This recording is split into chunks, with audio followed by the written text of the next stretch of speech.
¡Ay, qué buena música! Esta noche, señoras y señores, la luna es la protagonista y lo ha sido durante todo este tiempo. Tuvimos eclipse de sol, tuvimos también eclipse de luna hace poquitos días y ayer se cumplieron 50 años desde que el hombre por primera vez pisa la luna. Y eso ocurrió a las 10 de la noche con 56 minutos el 20 de julio de 1969. Y la pregunta que hago inmediatamente a nuestros invitados, que son verdaderas estrellas, es: ¿quién de ustedes estaba vivo al momento de la llegada del hombre a la luna?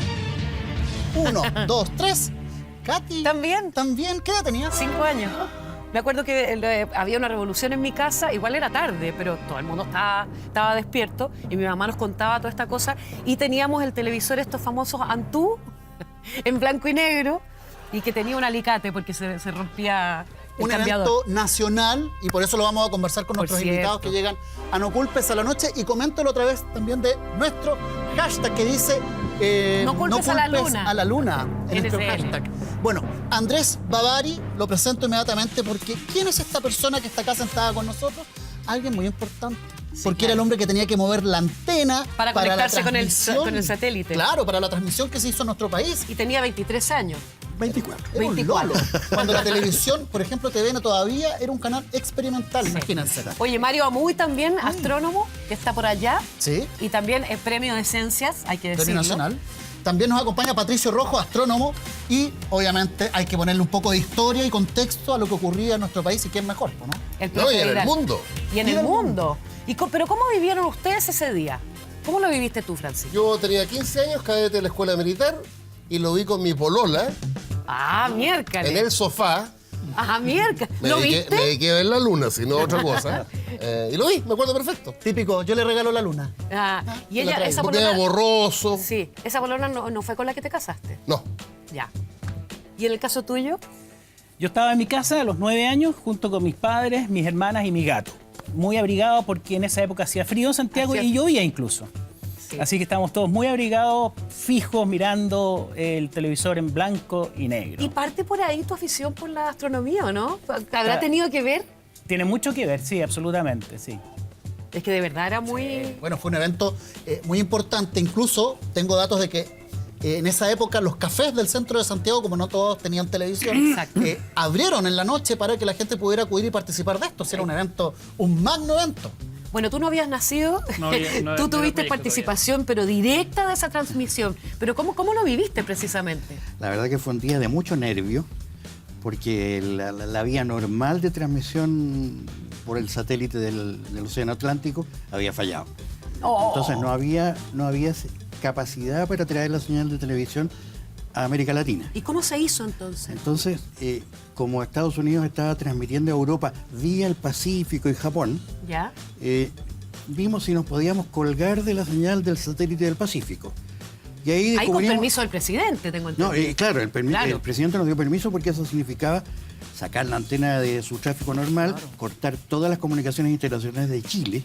Increíble. A ese nivel. Y buscar este satélite del Pacífico por el borde de la cordillera de la costa.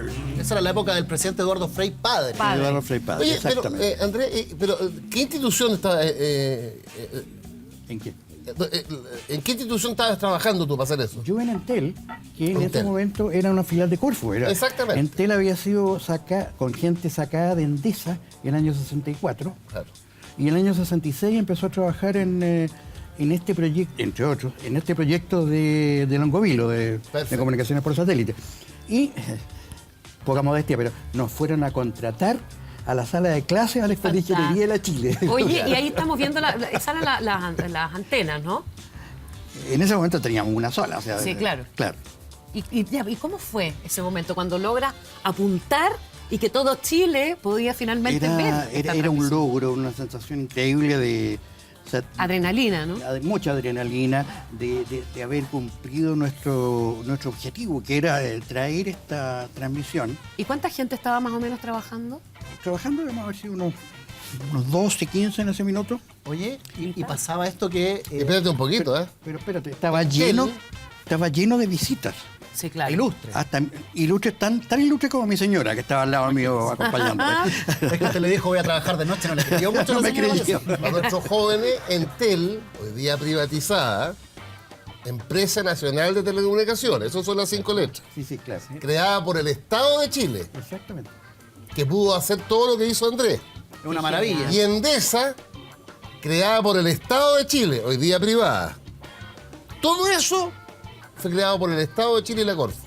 ¿Por qué se privatizaron entonces si lo estábamos haciendo tan bien? Ah, Porque el pero Estado de preguntarle Chile... a Pinochet, que está muerto, y a varios más. Lo estaba haciendo muy estaba bien. metido en la transmisión, lo que no estaba, bueno. todavía no transmitía, porque esto también se hizo a través de Canal 13, Sí. porque TVN todavía no transmitía. TVN en esa época. transmitió con un permiso provisorio especial, Exacto. porque estaban en pruebas. Estaban transmitiendo en algunos lugares en provincia, pero en Santiago todavía no partían. No No partían. tenían permiso. Era tal el nivel de trascendencia, porque era como la primera gran transmisión Sí. internacional en nuestro país, porque la organización del Mundial se hizo acá, se transmitió acá en Chile, por lo tanto estábamos en la casa. Pero acá era de jugar de visita con una transmisión que generó la expectación a nivel nacional, bueno, y del mundo. En esa época, don Francisco viajó incluso a Estados Unidos para ser parte de esa transmisión vía satélite. Estamos hablando de que era el gran rostro televisivo de la época, joven también, promisorio. Sábado Alegre, Sábado claro, Gigante. y con Sábado Sábado Gigante. Gigante, que hizo Sábado una Alegre. transmisión impecable y además que vista por toda la familia, o sea, Sí. a ese nivel. Y Pedro Carcuro, ¿sabes Sí. qué edad tenía? ¿Qué edad tenía? 24 años. Y, Se ve igual, ¿ah? Y precisamente Colorito. vamos a... Conversamos con él de cómo lo vivió y, por cierto, nos cuenta de la situación de TVN en aquellos tiempos y esta importantísima transmisión que cambió la historia del mundo.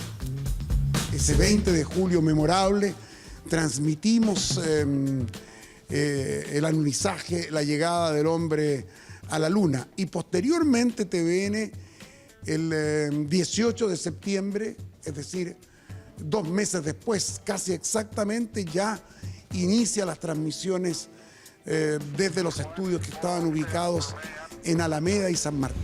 Televisión Nacional, antes de salir al aire, debutó a lo grande, porque debutó con tenis, deporte que ha marcado este canal Copa Davis, y después la llegada del hombre a la luna.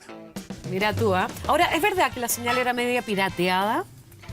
Pirateada en el sentido de que no venía a tirar a nosotros, era una señal que iba dirigida a Hawái, a Japón, y por ese camino Nos colgamos en el a Europa. Nosotros nos colgamos, y nos colgamos con mucha suerte. Ahora, la señal que se ve en las grabaciones es bastante pobre, porque en la cápsula la señal se generaba con un estándar reducido de 300 líneas. El estándar normal eran 525 líneas.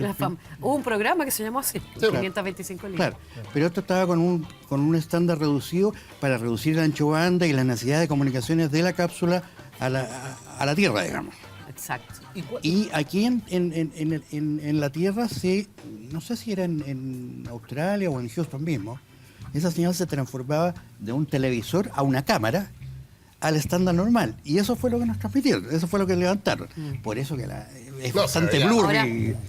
O sea, con el estándar de hoy día se veía Pésimo. muy malo. Oye, Claro. pero... Ahora, claramente el compadre lo vimos Sí, no. en las patitas de Por la luna. supuesto. claro. Oye, Francisco, pero en el contexto histórico, ¿cómo se gesta esto? Había una rivalidad y una competencia con la Unión Soviética, Bueno, hay que eso, decirlo. lo que estamos viendo es parte de la Guerra Fría. Exacto. Claro. Porque hay que recordar que en la competencia política, ideológica y tecnológica entre la Unión Soviética y Estados Unidos se dio en el espacio. Y los que llevaban la delantera antes del programa Apolo eran los soviéticos. Sputnik, la perra laica, Ay, Valentina sí. Tereshkova, la primera mujer, y Yuri Gagarin. Eso generó incluso una revolución educacional en Estados Unidos. Porque Increíble. los gringos no podían aceptar que los soviéticos le ganaron, ni más ni menos, que la carrera espacial. Y de ahí viene el programa Apolo. Y de ahí viene la reforma educacional norteamericana. ¿Y qué significó en términos concretos que el hombre llegara a la Luna? No solamente en Estados Unidos, sino que también en Chile. O sea, porque acá también estuvo a prueba la tecnología con estas transmisiones vía satélite. Pero en lo concreto, ¿qué significa que el hombre haya llegado a la Luna hace 50 años? Sí, ¿qué piensas tú? Yo creo que era el momento en que la humanidad alcanzaba la estrella y a partir de ese momento todo era posible. Sí. Sí. Bueno, y Kennedy dijo, antes de que se cumpla una década, el hombre va a ir a la luna y va a volver a la Tierra. Y todo el mundo quedó muy impactado con esa frase. ¿Te acuerdas de la banderita, pues? Sí, claro. Claro. No es la bandera de la NASA, es las barras y estrellas. Es la barra y estrella, claro. Entonces, Brezhnev, al otro lado, estaba deprimido. Claro, sí. Porque es Brezhnev, el jerarca ruso, soviético. Bueno, y los rusos son el gran aval de que esta transmisión fue cierta y que el alunizaje fue cierto. ¿Ya? Porque si hubiera habido cualquier error de los americanos que lo hubieran grabado, inventado, qué sé yo, Montaje. los rusos hacen un escándalo, pero de la Madonna. Bueno, después vamos a hablar de los mitos, Sí, pues porque los vamos a ir desglosando. Hay hartos mitos de las conspiraciones que hay detrás de la llegada del hombre a la luna. Pero Patricio Rojo, tu astrónomo también, ¿es caro? ¿Fue caro llegar a la luna? Estamos hablando de muchas lucas, ¿no? Mucho, sí. ¿Y cuánto tiempo antes se fue gestando esto? Claro, o sea, el comando inicial fue de Kennedy, eso que dijo, vamos a llegar, y se logró hacer todo eso. Hablaban de aquí que los rusos sacaron muchas primeras veces, ¿no? La primera mujer, primero hombre, pero el programa estadounidense se enfocó más en el entrenamiento. O sea, por ejemplo, para el momento en que se fue lanzado la misión Apolo, llevaban muchas más horas en el espacio que el programa ruso, por ejemplo. A pesar de que el programa ruso había logrado primeros hitos. Entonces, tuvo un enfoque muy distinto al programa ruso y por eso fue que lograron llegar. Y claro, los costos son gigantescos. Me imagino. Sí. Es que yo creo que parte del gasto en defensa, el gasto espacial. Pues. Claro, Fueron 20.000 millones de dólares el Claro, costo del programa Apolo. Porque me imagino de la que época. De la época. Sí. lo más difícil no era llegar, sino que después volver. Yo creo que a lo mejor uno podía pensar, ya, podemos llegar, podemos aterrizar. ¿Cómo cresta volvemos? Yo creo que se preguntaron si alguna vez podían volver o no. Tenía un discurso el presidente preparado para, en caso de que no pudieran volver. En caso de que algo fallase y quedasen parados en la luna. ¿Y se acuerdan ustedes, tenían los más listo el viejos, discurso. qué es lo que le preguntó un periodista soviético a Yuri Gagarin? ¿Qué le ¿Se acuerdan? preguntó? Cuando volvió, No me acuerdo. ¿vio a Dios? Ah, Tienes razón, sí. ¿Y qué crees tú que dijo el ortodoxo Gagarin? No lo vi, no existe. oye, y hay una anécdota que yo la voy a contar después de las 12. Ah, no, que le voy a contar después, y a nuestro público, por cierto, que es muy buena, la de Neil Armstrong. ¿Y por qué lo conociste? No, porque fue muy conocida. Lo de, ¿las cuento al tiro o la cuento más Échala, rápido? Cuéntala. De Sí, fondo ya negro tarde. Piñera, luna llena. ¿Ustedes se acuerdan de la frase que cuando sube a la pequeño nave... paso. Un pequeño paso para el hombre. cuando sube a la nave Neil Armstrong y dice, good luck, Mr. Gorsky. Good luck, Mr. Gorsky. Buena suerte, Mr. Gorsky. Y eso causó una revolución por muchos años, porque nadie entendía quién es el señor ¿Quién era? Gorsky.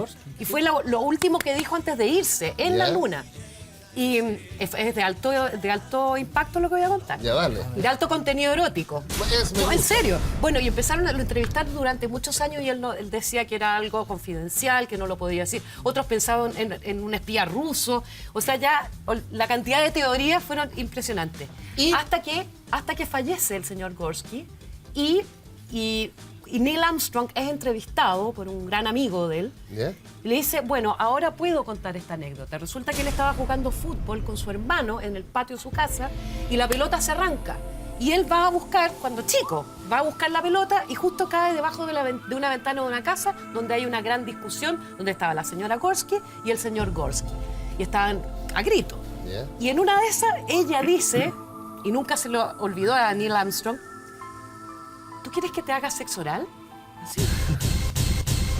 Yo te voy a hacer sexo oral cuando uno de los niños Armstrong pisa la luna. Es que es maravillosa. Entonces, lo último que él dijo antes de subir a la nave fue Good luck, Mr. Gorsky.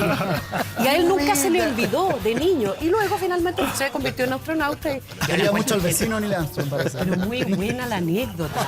Muy Genial. bueno, sí. No tenía idea. yo. Ese detalle erótico de la llegada del hombre a la luna no lo En fin, conocíamos. había que No contar. está en Wikipedia, no lo encontré. No está muy No, pero está por ahí, sí, porque fue muy revolucionario. Oye, pero ¿qué cosas estaban pasando en el país, Francisco, en la época? La década del 60. O sea, solamente piensen los que son más viejos y los que no vivieron, pero miren lo que se nos juntó el año 69. La reforma agraria llevaba 2 años. La de verdadera, la de Frei Montalva, la de Alessandri, fue una chacota. Sí, claro. La reforma universitaria, que empezó en la Católica de Valparaíso, se vino a la Católica de Santiago, el Mercurio Miente chileno, ¿se acuerdan? Sí. Y después empezó en la Chile, llegó a nuestra casa común de estudio, la reforma universitaria. Ojo, tienes el último año de Frei Montalva, con mucha complicación. Tienes la masacre de asesinato en Pamperigoin, 10 pobladores muertos. Tienes la creación de la Unidad Popular. Tienes la división de la democracia cristiana, se crea el MAPU. Mira. Los Insulzas, los Carlos Montes, la María Antonieta Sá, los Brunner, el Guatón Correa, Tironi. Bueno, no sé por qué me suenan todos esos nombres. Todos esos nombres me suenan. Es que el MAPU es chiquitito, pero muy poderoso. Parece. ¿Ya? Tienes un contexto más grande. Tienes una revolución cultural. Tienes la marihuana. Tienes la píldora del día... Después de hacerlo. La píldora anticonceptiva. Ah, ya, la píldora. Tienes la té de cobre. Tienes la mini de la Mary Quant. Claro. Tienes el pelo largo. Los Beatles. Tienes los Beatles. Tienes los Rolling Stones. Ay, sí, pues Tienes Woodstock, el 69. Claro. Jimi Hendrix. Oye, y harto famoso también que tú estuviste revisando. estuve nació en esa la fecha. Karen Dogenbailer nació en esa época, Aline Kuppenheim, Julio César Rodríguez, tú ya habías nacido. Sí, O sea, por estamos hablando de hartos famosillos. O sea, es un país, ojo, Sí. Vimos la luna, o sea, vimos al hombre, pero un país hipermovilizado. ¿Y alguno de ustedes fue a la Alameda cuando vino Armstrong? Yo no. No, bueno, porque él vino 3 años Sí, antes. claro, ahí están Katy. las imágenes, mira. Vino el 66. Héroe. 3 años antes de llegar de pisar la luna, en el fondo. Exacto. Ahí estamos viendo las imágenes, las escenas. Fue eso típico de eventos que se hacían en Chile cuando una visita extranjera llegaba y que, mira, el Hotel Carrera. Mira esos autos. ¿Tú Oye, sabes que mi abuelo fue gerente del Hotel Carrera? Mentira. Sí, pues hace muchos años. Oye, pero qué revolución hubo, ¿ah? Esas imágenes me encantan de Chile antiguo. Santiago. Fue un evento, oye, todos terneados en esa época, todo elegante, corbata. la gente iba a trabajar, pero impecable. Sí, yo me imagino que fue recibido por el presidente y todo aquello. Yo de eso no me acuerdo mucho. Fue así, ¿no? Sí. Tomando chicha, Sí, mira. estuvo en la casa del presidente Frei Montalva porque él estaba con un cuadro gripal, entonces lo tuvo que recibir, no lo pudo recibir en La Moneda, lo recibió en su casa. Paso al aviso, los presidentes de Chile vivían en casas normales. Ah, sí, claro. Jorge Alessandri en un departamento en la Plaza de Armas. Sí, en la Eduardo calle Frei Phillips. Montalva, donde fue Armstrong, en una casa de clase media en Ñuñoa, la calle Hindenburg. Sí. El presidente Allende, Guardia Vieja. Y Guardia Tomás Vieja. Moro también, ¿no? Saltémonos lo negro. Sí, Elwin en Arturo Medina. sí. Frei Ruiz Tagle en calle Bastián. Ricardo Lago en Vera y Pintado, un departamento de este porte. Exacto. Ese es el Chile de verdad. Oye, ¿y cómo fue el lanzamiento el día D? Porque me imagino que lo habíamos dicho, esta guerra entre Unión Soviética y Estados Unidos estaban probándose ambas potencias a nivel mundial, pero el día D, el pisar por primera vez digámoslo como un planeta en el fondo, es viajar al espacio. Sí, un viaje interplanetario. En el fondo era algo que yo creo que en ese año era impensado. O sea, hasta el día de hoy, nunca más un hombre ha pisado otro planeta. Exacto. Hasta el día de hoy. Sí. ¿Cuánto? Pero Gagarin dio una vuelta, ¿no es cierto? Sí, pues. Claro. Pero una ¿cuánto vuelta, se demora? sí. ¿Cuánto se demoraron en llegar? Fueron 3 días de viaje desde el momento que salen de la órbita terrestre hasta 3 que días. llegan a la órbita lunar. Recorrieron 380.000 kilómetros, que es más o menos la cantidad de kilómetros que recorren los taxistas carreteados que hay en los taxis carreteados que están buena. en Santiago. Cuando a veces me subo a un taxi les pregunto, ¿cuántos kilómetros tiene o marca su odómetro?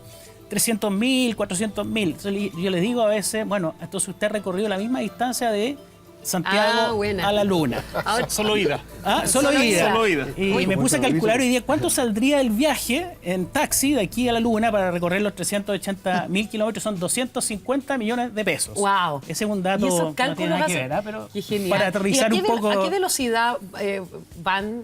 Son más o menos? 4.000 kilómetros por hora la velocidad de crucero del Apolo hacia la Luna. ¿Y cuál es la ruta que se traza?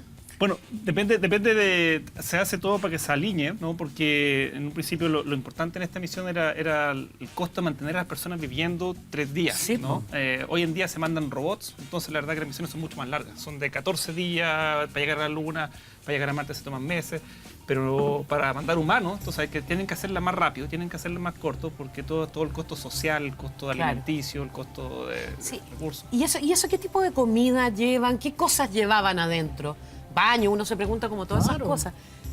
Yo supongo, la verdad, que llevaban todo sumamente empaquetado, ¿no? Y como al vacío. Al vacío, sí, comida muy deshidratada, el reciclar todo lo que es líquido una y otra vez, entonces eran condiciones... Alguien mencionaba, claro, que ese viaje permitió desarrollar la conservación de alimentos en vacío, qué sé yo, porque tenía que llevarlo así, o sea... Sí, obvio. Claro. ¿Tú ibas a decir algo? Sí, mira, esta fotografía corresponde a una de las naves Gemini. Ahí la van a mostrar. Manténgala fija. A las naves Gemini, que está en el Museo Aeroespacial en Washington.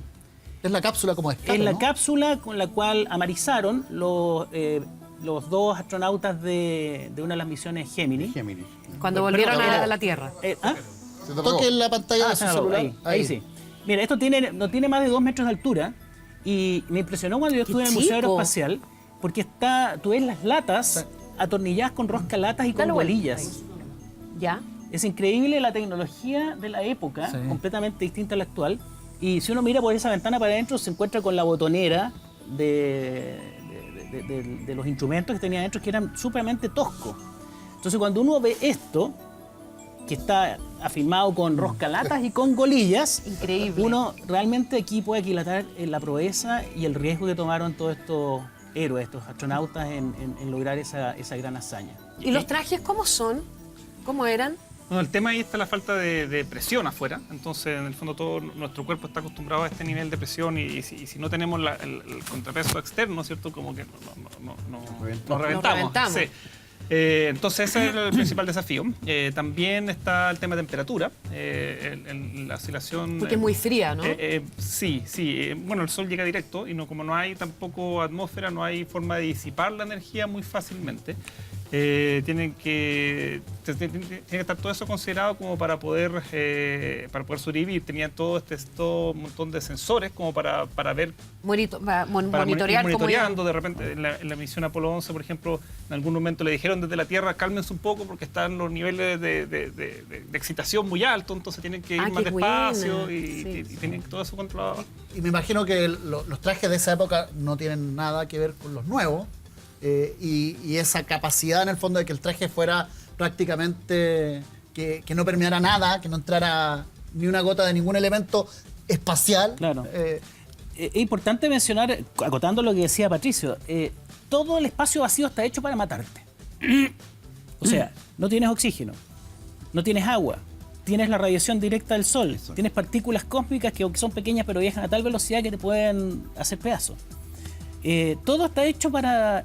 Todo es muy inhóspito en el espacio vacío. Y bueno, para eso se requirió desarrollar tecnologías, trajes espaciales, naves espaciales que fueran presurizadas, con oxígeno, con agua. Por eso la hazaña de haber logrado llegar a la Luna, a lo mejor podrían, porque ¿cómo estudias todo aquello que tú dices? Fueron difícil. años de entrenamiento y de pruebas. La Apolo 11 estuvo precedida por varias misiones anteriores y el programa Gemini y el programa anterior de la NASA. Pero sin humanos, ¿o no? Con el programa, humanos, sí. Sí, el primero fue el programa, ahí se me ayuda, Pato, el primer programa de Apolo, antes del Gemini fue Mercury. Gemini fue primero, después fue Mercury o al revés. Mercury fue primero y que solamente lograba llevar un astronauta a bordo. ¿Y qué pasó? ¿Y por qué no lo lograron? ¿Y no lo lograron? Hicieron muchas pruebas. El que fue la Luna fue Apolo. Ok, ya. Todos estos eran órbitas terrestres. Para ir probando. Claro. Ahora piensa tú que... Mercury fue un tripulante, un astronauta. Gemini, que fue el siguiente programa de Apolo, eran dos astronautas. Y Apolo fueron 3. Esa fue la secuencia. Entonces fue un proceso de aprendizaje desde fines del año 50 hasta el hito del año 69 que permitió llevar a 2 personas a la Luna y traerlas de vuelta. Claro. Y aprender a caminar en el espacio, en el vacío que hablaba Mario, claro. por ejemplo. Y la gravedad. Todos tenían que salir de la nave y probar los trajes, todo eso se hacía en órbita terrestre. ¿Y cuáles fueron los soviéticos que estuvieron como años arriba? No en la Luna, sino que en todo. Estaban orbitando la Tierra en Soyuz. Sí. ¿Soyuz? Las Soyuz. Pero que vivieron como 3 años. En la estación espacial. Claro. Mira, ahí va Laika. Ay, qué pena me ha dado eso. Pero volvió, pues. No, se murió. La durmieron arriba. Sí, eso. ¿Tú querías decir algo? Sí, yo quería hacer notar el tema de la tecnología de la época.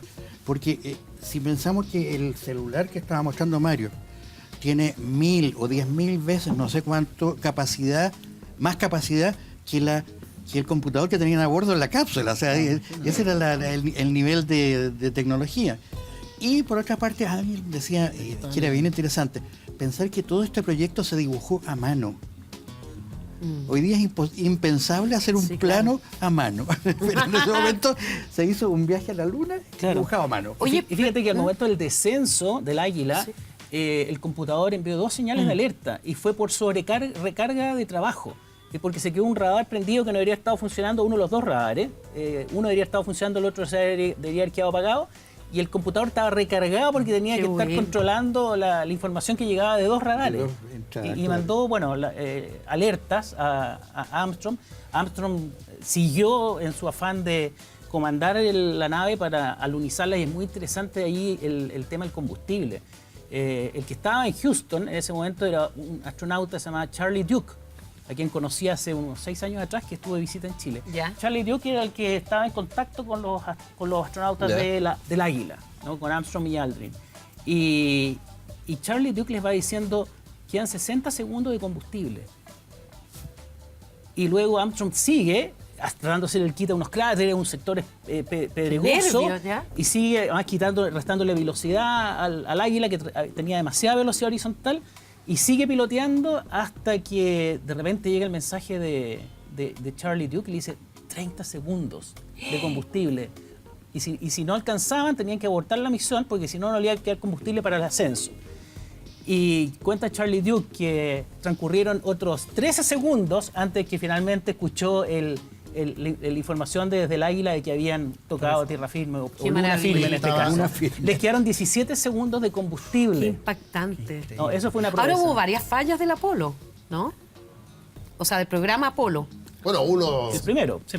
El primero que se ¿Cuál fue el quemaron que se quemó? El primero fue con fatalidades. Sí. Hoy estaba leyendo acá, aproveché de meterme a internet, de las cosas que actualmente se usan, la vida cotidiana, y que derivada del Apolo 11, la llegada del hombre a la Luna. Hay muchas. Bueno, los tarros en conserva. Claro. O sea, todos los tarros en conserva partieron con la llegada del hombre a la Luna. Las baterías recargables. No te creo. Las baterías recargables se probaron por primera vez en el Apolo 11 con la llegada del hombre a la Luna, y mantas espaciales, que son ahora las mantas que te entregan calor en el fondo corporal. Todas esas cosas se probaron, que puede ser el velcro, por ejemplo, que se probaron en esa época. Por ejemplo, son materiales contra incendios usados actualmente por bomberos, aislamiento de edificaciones, máquinas de resonancia magnética. ¿Y cómo se deriva de cómo se deriva a todo esto? ¿O cómo se llega? Son consecuencias directas. O sea, para una condición extrema tú haces un desarrollo técnico y después te queda disponible para usarlo en la casa. Cada vez que me voy a comer un tarro de atún ahora, me voy a acordar de Milán. ¿Te acuerdas claro. Oye, ¿y para qué sirvió este viaje específicamente, más allá de la conquista de la Luna, digamos? En términos de estudio. Bueno, el Apolo 11 logró plenamente su objetivo, instaló un sismógrafo, un espejo reflectante con el cual hasta el día de hoy, mediante la tecnología láser, se puede medir la distancia a la Luna. Todo el tiempo se va monitoreando y se demuestra que la Luna se va alejando 3 centímetros por año de la Tierra. También, y lo más importante, se obtuvieron las muestras de roca, del suelo lunar, que permitió el análisis químico y que nos ha permitido entender el origen de la formación de la Luna. Y por supuesto está el tema político, ¿no? Se impone una tecnología, un modelo de desarrollo sobre otro. Ese es el triunfo americano sobre la Unión Soviética, y además una especie de aspirina para Estados Unidos. Porque cuando logra este éxito, está siendo derrotado en Vietnam. Ah, claro. Tienes razón. Y ya tiene las masas norteamericanas de jóvenes que se niegan a ir al reclutamiento. Ya están las marchas, ya está la Angela Davis, está la Joan Baez. Entonces esto para Kennedy, y después para los que... No, que le estaba muerto. Creo que era Nixon. Nixon era presidente en ese momento. Es un respiro. fue un bálsamo para el gobierno de la época. Porque le están sacando la cresta a los americanos en Sí, Vietnam. claro. Oye, pero qué bueno revisar la historia. Pero también fuimos a la calle a preguntar cómo vivieron ese momento en que se conquistó la luna. A ver. ¿Cómo vio usted la llegada del hombre a la luna? La vi en un centro de madre, porque en ese tiempo no teníamos tele. Lo vimos con mi familia, tuvimos que caminar hasta ver por televisión. Estábamos todos en familia y lo vimos todo así como algo fenomenal. Estaba la familia esperando. Fue un poco borrosa, pero por la tele en ese tiempo no era muy claro, pero estaban expectantes todas las personas. A nosotros nos sorprendió porque nunca lo habíamos, no sabíamos nada de eso. Maravilloso, uno nunca lo podía creerlo. Yo era chica, así que fue muy novedoso, lindo, me gustó. O sea, para mí era como, oh. Un poco conmocionante, claro, porque saber que iban a pisar la luna por primera vez. La impresión porque como no se movían y las huellas quedaban, pues si no había viento, no había nada. Fue un evento espectacular. Una emoción que nos dio, yo creo que no solo a mí, sino a todas las personas que vieron ese acontecimiento. Mira. Es bien impactante, ¿eh? Sí, pues. Me Es acordé bien de- impresionante. Increíble que a acordé pesar de de lo 50 años todavía Sí, la gente impactante. lo recuerda Sí, nítidamente. pues sí, fue un hito muy Además, a impresionante. la salida miráis la luna y decir, un compadre está allá arriba. Es que la misma emoción que se generó ahora con el eclipse, como que es escuchar de nuevo a esa gente que ocurrió hace poco acá en el país, Es pero esto similar. fue hace 50 años Bueno, y yo como que creo se que- mantiene la misma emoción. Revisando los números, resulta que 1 de cada 6 personas vivas en el planeta Tierra vieron el evento en vivo. Wow. En esa época. 600 millones, se habla, 600 millones de Claro, personas. Qué que eran locura. de 1 de cada 6 del total. ¿A qué equivale en la historia de la humanidad? ¿Los 600 millones? No, a Ah, ¿La proeza? El llegar, la proeza. Como Colonia evento, América, claro, puede ser. desde el punto de vista de, ¡guau! hay un cambio, Tú eres el cambio historiador. histórico. Ah, Sí, Hay un cambio de estaba era. buscando una analogía. una analogía. Tan impactante como esto, Colón, América, hay una cosa nueva. Yo creo que queda todavía un poco al Colón América. Yo creo que una colonia en algún otro lugar va a ser ese momento de Colón América. Sí, lo que pasa es que te abre un espacio, así como a Colón, Claro. abrió un espacio nuevo al mundo. Sí, sí, digamos. sí. Ahora, para que te cuento cómo lo hicieron. Acá el astrónomo, y usted puso cara como que no lo sabía ese dato, que desde la llegada del hombre a la luna, y nos dimos cuenta y aprendimos que retrocede o se aleja 3 centímetros de la Tierra. Por O año. sea, desde el 69 son varios centímetros que se ha alejado la Luna. Así es. ¿Hay alguna influencia? Porque no olvidemos que la Luna influye en las mareas. ¿Y qué por significaría eso? ejemplo. Eso también? es, Claro. ¿qué significa? Está completamente relacionado el tema de las mareas con la disminución o el alargamiento del día terrestre. Ah, las 24 horas van aumentando, Está la transfiriendo Tierra va energía. rotando cada vez más lento debido a las mareas que la Luna le ocasiona a la Tierra, y como consecuencia de esa disminución de la rotación de la Tierra se traspasa en un movimiento de alejamiento a la Luna, Ahora- 3 centímetros por año. Así lo- que está totalmente relacionado todo esto. Lo que tú Bueno, estás diciendo me hace Perdón. pensar también en el cambio climático, ¿o no? No en este caso, no. No en este esto caso. tiene que ver con la fuerza de marea y es efectivamente acción y reacción. Para el eclipse solar, alguien dijo que con el tiempo, y es cierto, no vamos a ver más eclipse total, sino que va a ser Claro, no. corona. Exacto. Anular. Porque es anular, claro, que se va a ir Falta alejando. 600 millones. Claro, creo que no vamos a estar. No, Pero qué buen dato. Ah, y lo otro que me llama la atención, claro, tú dices es un lugar súper inhóspito donde el ser humano puede morir si no va con las precauciones adecuadas. Yo me imagino que los astronautas están preparados también psicológicamente porque pueden finalmente es una misión morir. militar. O sea, Eso- es una misión militar. Es eso, exactamente. ¿no? Exactamente. No es un grupo compadre que van de farra, no es una misión. Literalmente estaban jugando con fuego. Piensa que el Saturno 5 eran 100 metros de altura de cohete lleno de combustible e hidrógeno líquido, que es un combustible que explota, ¿no? Si no se gestiona bien. Cuando hablamos de la llegada del hombre a la Luna, lo hablamos con un solo nombre, Neil Armstrong. Pero ¿cuántos más? ¿Cuántos otros hombres llegaron a la Luna? ¿O han llegado a la Luna? Dale. Fueron 6 oportunidades. ¿Quiénes? ¿Quiénes No, son ahí me pillas. esos héroes? Bueno, la Apolo 11 hasta la Apolo 17, si me funcionan bien las matemáticas, son 7 misiones, Menos una que falló. menos una, la Apolo La- 13 que la falló. 13 la 13 Por lo no tanto, llegó. nos quedamos con 6 misiones, cada una con 2 tripulantes que llegaron a suelo lunar. O sea, 12 astronautas han caminado sobre el suelo lunar. ¿Y por qué nunca más se fue a la Luna? ¿Por qué nunca más se supo? O sea, científicamente se ha seguido estudiando, pero se ha estudiado en forma Pero con remota. robot. Con robot. ¿Pero ya no vale exacto. la pena mandar un hombre a la Luna?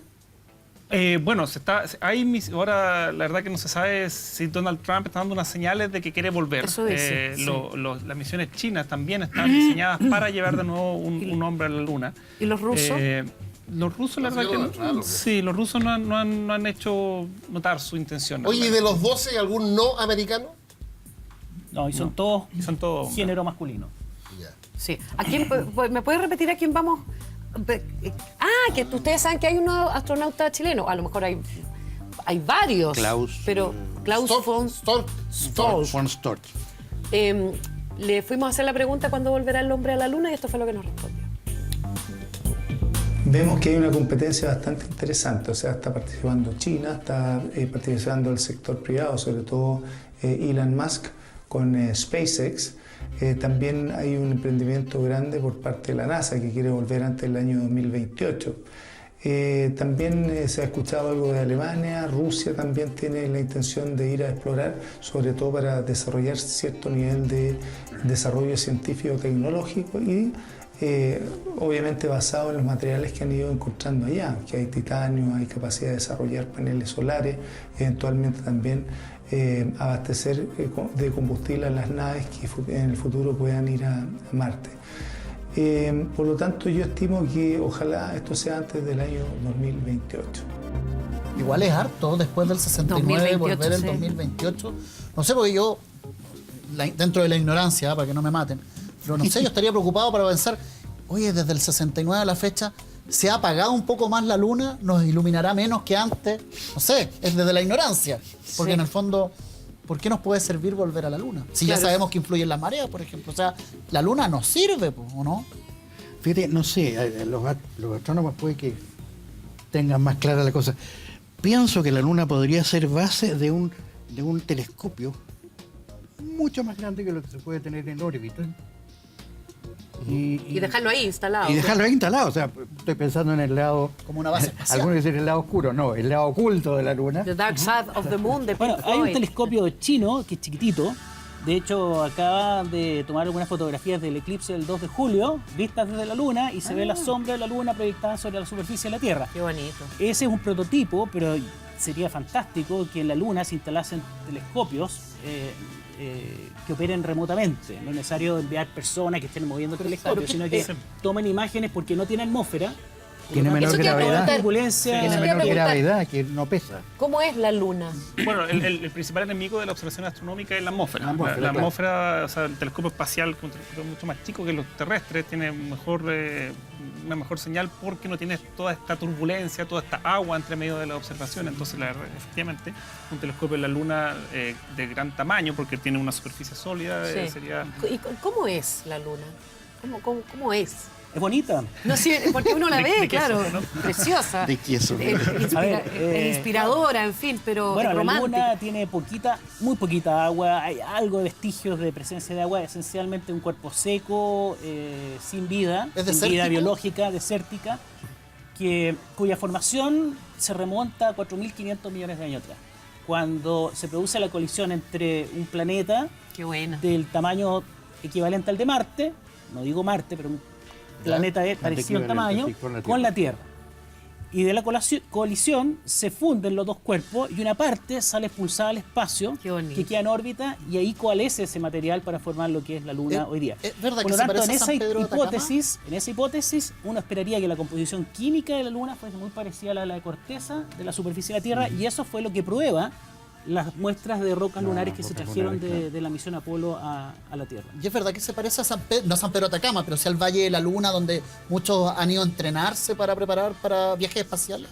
¿Se parecen algo o no? No sé, yo no he estado nunca en la Luna. Pero siempre han dicho que se preparan en el desierto chileno, en el Valle de la Luna y en el sector de Atacama.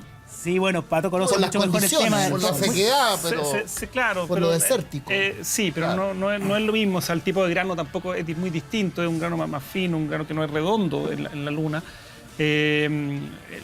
Las dunas del desierto de Atacama son formadas por viento, entonces tampoco es algo que existe en la Luna. Entonces sí se parece por lo agreste, pero no... Ahora, yo creo que hay otros que dicen que se parece a los suelos volcánicos de Hawái. Estaba pensando lo que dijo Mario. Si los chinos quieren pegarse su guatapique, los americanos no van a aguantar que los chinos no le ganen ni en el comercio mundial es verdad. ni en el espacio. Bueno, tengo entendido que el presidente Bush creo que puso la luna como para volver a la luna. Después Obama dijo, no vamos a la luna, vamos a Marte. Claro. Y Trump quiere vender la luna. Y ahora que... Hay uno que se compró la luna. Que se lo adjudicó. Un chileno. Un chileno. Claro, de Fernando, ¿no? Sí, claro, y registró la luna. Sí, claro. Yo pensé que era Paulman. Sí, no, de verdad. Y tenemos esa gráfica. Es que es una imagen muy buena. ¿Se acuerdan ustedes? Sí, ¿no? muy buena esa historia. Ahí está, mira. Don Genaro Gajardo Vera, dueño de la luna. No pudimos tenerlo, obviamente, porque nos cobraba. Él decía... Ay, ¿me lo pueden poner, por favor, de nuevo? Porque él dice, yo inscribí la luna en octubre de 1953. Era visionario este hombre. En el Conservador de Bienes Raíces de Talca. Me recibió el mismo conservador. Él leyó rápidamente el cartel y me dijo, ¿sabe, Gajardo? Tienes razón. La luna tiene dimensiones, tiene deslindes y pertenece a la Tierra. Tú coloca un aviso y si nadie se opone, yo te doy la inscripción. Qué buena. ¿Quién se iba a oponer si cuando la gente vio el aviso pensó que yo estaba loco? Hay que hacerle la reforma agraria a Gajardo. Oye, y es cierto, es cierto, es un mito de que Nixon tuvo que pedirle permiso a este señor. ¿Le tuvo que pedir permiso? ¿O no? ¿Ese es un mito o fue no sé. Vamos a hablar de mitos, de hecho, que hay harto mito respecto a ese viaje a la luna. Pero bueno, lo otro que te quería preguntar, si la temperatura de la luna, ¿cómo es fría? Hay dos semanas que está iluminado por el sol, 2 semanas que está de noche. Entonces, sí, tiene una oscilación muy grande, creo que son más de 100 grados entre el día y la noche. Claro, y la temperatura durante el día, entonces, por estar a la misma distancia de la Tierra, no es tan distinta a la de la Tierra, pero en la noche, como no tiene rayos que lo iluminan, ¿cierto? Son varios cientos de grados. Oye, interesante eso, porque hay uno de los astronautas que comenta, de los astronautas que estuvo caminando sobre la Luna, la diferencia de temperatura entre estar en el lugar iluminado por el sol y estar bajo la sombra del águila. Ya. Entonces, fue una de las preguntas que le hacían desde la Tierra, ¿sientes diferencia en temperatura? Y no sentía diferencias en el cuerpo, gracias al traje espacial, pero sí sentía diferencias a nivel del casco. Mira, quizás porque era de otro bueno, material. Eso se parece al desierto, no con las brechas que acabas de decir tú. Claro. Pero yo alguna vez me tocó la noche en el desierto, estoy hablando de... Y hace mucho frío. Del interior de Calama, y la noche en el desierto es pero... Es para morir de hipotermia. Comparado con las 3 de la tarde del día. Incluso en el eclipse también es un buen momento de verlo. Ahí baja la temperatura. De hecho pasó. Oye, tenemos que hacer una pausa muy cortita, pero vamos a volver con los mitos. Hay muchos mitos, porque muchos dijeron, no, el hombre nunca llegó a la luna. ¿Quién te regaló la luna alguna vez? Otro mito y otro misterio que vamos a ver. Esta fue una puesta en escena que hicieron los gringos. Todo ese tipo de cosas. Que como que hay una huella, no, imposible en la luna. ¿No? Todo eso y mucho más, pero después de la pausa comercial. Bien, ya estamos de vuelta con la luna de protagonista, que ha despertado mucho interés porque hay mucha nostalgia también respecto. Y mucha gente se inspira también en la luna. Sí, y me quedé pensando, ¿cuánto amor debajo de la luna? Nunca ¿Han nadie. pensado usted? Pero nunca me regalaron la luna. Pero sí harto amor. ¿Nunca te fuiste a pololear mirando la luna? No miraba la luna, estaba concentrada. Miraba las estrellas. Estaba en la luna. Estaba en la luna. Oye, pero estábamos hablando acerca de los mitos. Partamos por el de la bandera. Porque claro, con el correr del tiempo la gente empieza como a ser un poquito más escéptica por cosas que empiezan a decir. Claro, ahí está. La luna como que no... Lo que pasa es que... No hay viento, entonces ¿por qué flameaba? Esa era la pregunta. Porque en el fondo estaba flameando la bandera antes de colocarlo y después quedó ahí. ¿Es verdad o no? Pero perdón, es que no flamea, oscila. Oscila, claro. Si tú un cuerpo lo dejas colgando y queda moviéndose, si no hay aire va a seguir moviéndose mucho rato, que es el caso de la bandera. Sí. Ya, porque ahí lo que explicaba Neil Armstrong, por ejemplo, es que como la bandera tenían que enterrarla, y el suelo era muy duro, ellos tuvieron que incluso doblar un poco la parte de la punta y que por eso la bandera terminó moviéndose. Es como clavar el toldo de la playa, porque tenés que hacer hoyitos para... Sí. Y ahí en la imagen se ve que no se demoraron un poco, o sea, no fue un proceso fácil. No fue fácil, claro. Ese es el momento... Pero ese movimiento está asociado... al astronauta. Porque en el fondo la luna no tiene viento. No. Y eso, porque igual es... No, lo que pasa es que... es raro. Está girando el mástil. Está girando, no, Está lo que pasa girando es el que mástil. se fijaron que es como los quitasoles, Eso te digo, que igual tiene que un la- hoyito y igual ponen que los otra quitasoles. estaca ahí. Y después gira en el otro sentido y la bandera Exacto. trata de devolverse. Es pura inercia nomás. Pero ese es el momento político para Estados Unidos culmine. Ganamos. Que parece la bandera de Iwo Jima. La bandera de Estados Unidos. ¿Te Pero por acuerdas? supuesto. ¿Ah? Oye, Es cuando los americanos rumbo a Japón tomaron la isla de Iwo Jima, estaba el monte Nagasaki, suponte era lo mismo, y se demoraron una barbaridad y hicieron un montaje. Ahí sí que fue montaje. Ese fue montaje, sí. Porque los compadres que izaron la bandera era una bandera de este porte y efectivamente una batalla brutal contra japoneses suicidas. Entonces cuando les encontraron tan linda, comillas, épica la imagen, que se reprodujo por una bandera más grande. Creo que fue la revista Life la que, Exactamente. la que armó el... Y hoy día es el monumento más importante a los Marines norteamericanos. Claro. La bandera de Iwo Jima. Está el grupo parando ahí. Exactamente, parando la bandera. Pero más falso que Trump. Pero más falso que... Otro de los misterios, Katy, eran que el las pelo de huellas. Trump. Las huellas que dejaban los astronautas al momento de, Ahí está. de pisar, y ahí están. ¿Son marcas que se pueden dar, por ejemplo, en la Luna? Porque me imagino que hay polvo, no hay humedad, hay poca agua. ¿Las huellas pueden quedar así de marcadas en la Luna sin que hayamos nosotros conocido cómo es la Luna realmente? O sea, lo que se dice es que es parecido pisar talco. Es un polvo muy fino, muy Claro. O sea, la huella puede Buen quedar. ejemplo es el talco. Y como no hay viento, Tan antiguo el permanece. talco, Lo que pasa es que, lo que pasa es que los cristales de roca, con estos cambios de temperatura de 200 grados a menos 200, qué sé yo, se van fracturando, se van quebrando hasta que llegan a ser un polvo impalpable. Sí. Pero es genial como la gente quiere derribar esta conquista a la Luna. ¿Qué te hace pensar eso? No me hace pensar nada. Solamente... ¿Nunca dudaste tú? No, para nada. Y si uno mira hoy día imágenes tomadas por los orbitadores que están en torno a la Luna, que toman imágenes de muy buena definición, ahí están los restos de las misiones Apolo. Hasta ahí llega la discusión. Alguien dijo, Katy, ¿sí?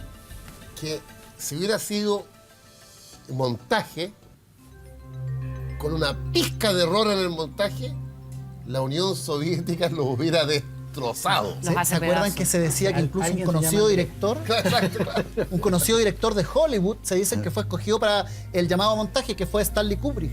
Que él estuvo encerrado en unos estudios realizando todas estas grabaciones, y que incluso la hija en algún momento más grande lo acusó a través de redes sociales de que ella estuvo, que estuvo presente en esas grabaciones, que era todo mentira y que todo fue en un estudio de televisión. Increíble. Y el otro mito es por qué no se ven las estrellas en la foto. Bueno. Eso.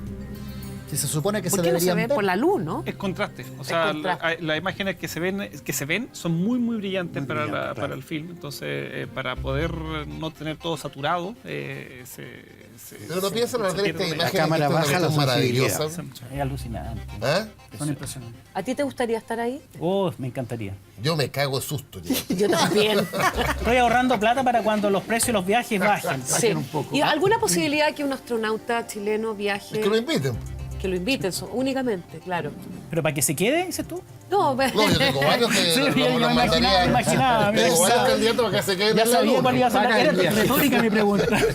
Yo la única pregunta que me hago hasta el día de hoy es por qué, siendo que nunca lo vi en vivo, ¿por qué no volvemos a la Luna? Si ya estamos preparándonos para Marte. El otro día estaba viendo un reportaje en el cable, y que Estados Unidos ya está preparando. Hay una niña muy famosa que hace incluso seminarios por el mundo. Bueno, y se va a quedar allá. Y que vino a Chile, que se está preparando para un viaje de no retorno, y tiene actualmente como 16 años, un viaje de no retorno a Marte.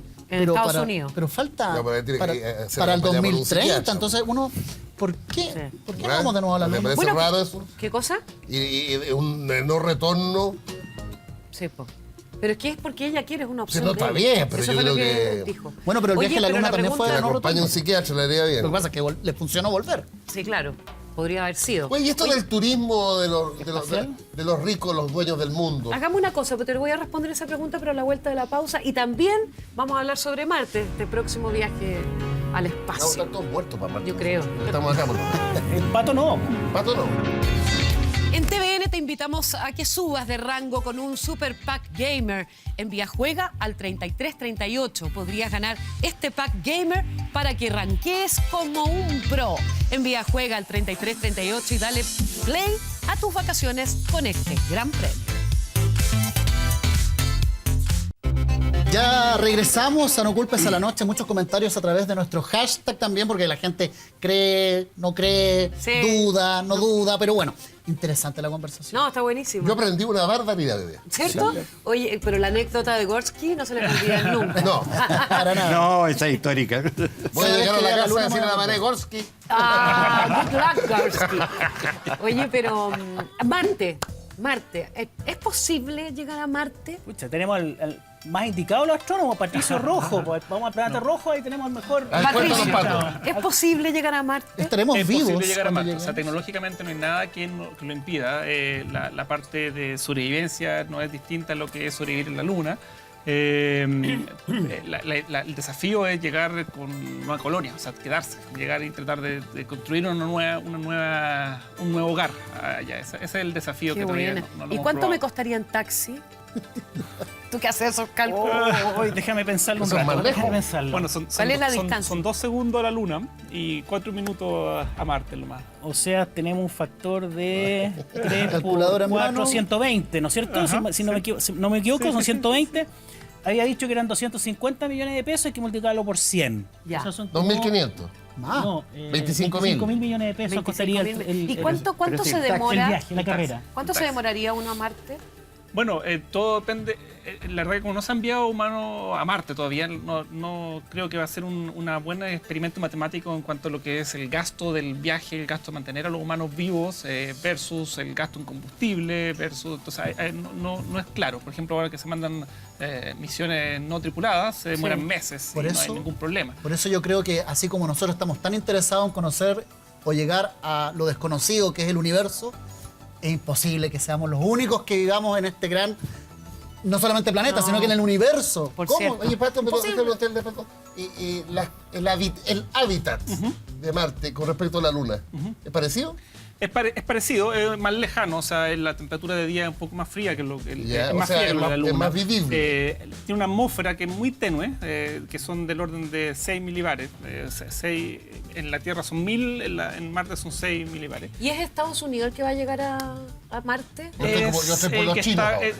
Estados Unidos el que tiene la visión. Chinos están enfocados en la Luna, por ejemplo. Estados Unidos está enfocado, tiene más enfoque en Marte por ahora, pero todo va a depender de la política. Como a los chinos les puede salir más barato, yo creo. Claro. Yo creo que va a ser algo multinacional, cuando lleguen esta vez a otro planeta, se van a sacar selfies. ¿Funcionará? Sí, además que sí. Bueno, la distancia son 4 minutos. O sea, todas las transmisiones a la Luna fueron 2 segundos. O sea, se demoraba 2 segundos en escuchar la respuesta al otro lado. En Marte van a ser entre 4 y 12 minutos, dependiendo de la distancia. Oye, un hola y 4 minutos para allá, después el hola de vuelta. Qué increíble.